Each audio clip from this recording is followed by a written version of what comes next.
നമ്മൾ എയർപോർട്ട് എങ്ങനെ സെറ്റ് ചെയ്യുന്നതെന്ന് കാണിച്ചു തരാം. ഇത് കണ്ടോ, എയർപോർട്ട് സെറ്റ് ചെയ്തതാണ്. എയർപോർട്ട് 3 വിഭാഗം സാധനങ്ങളാണുള്ളത്. ഒന്ന് ഈ ചുറ്റുമുള്ള ഈ ഷീറ്റ്, ഇത് താഴത്തെ ബേസ് റിങ്, പിന്നെ ഈ സ്ക്രൂ.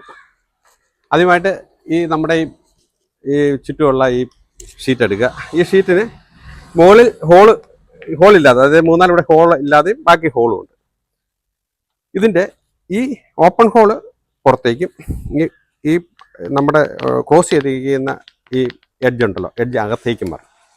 പിന്നെ ഇതുണ്ട്, ഈ ഹോള് ഇല്ലാത്ത 2 സൈഡ് ഹോൾ ഇല്ലാത്ത സൈഡ് മുകളിലും, ഈ ഹോളുള്ള താഴെയും മാറും. ഇതുപോലെ റിങ് എടുത്തു, ഇവിടെ ലോക്ക് ചെയ്തു. കണ്ടോ, വട്ടത്തിൽ നമ്മൾ ഇത് റൗണ്ട് ചെയ്തു. റൗണ്ട് ചെയ്തിട്ട് നമ്മുടെ ഈ സ്ക്രൂ ഉണ്ടല്ലോ, സ്ക്രൂ ഇവിടെ ഇട്ടു, മുറുക്കി. അടുത്ത സ്ക്രൂ ഇവിടെ മുറുക്കി. ഇതാണ്, ഇത് മനസ്സിലാക്കി കാണും. ഇതുണ്ടോ, ഈ ഓപ്പൺ റിങ് പുറത്തേക്കും ഈ ക്ലോസ്ഡ് റിങ് അകത്തേക്കും വേണം.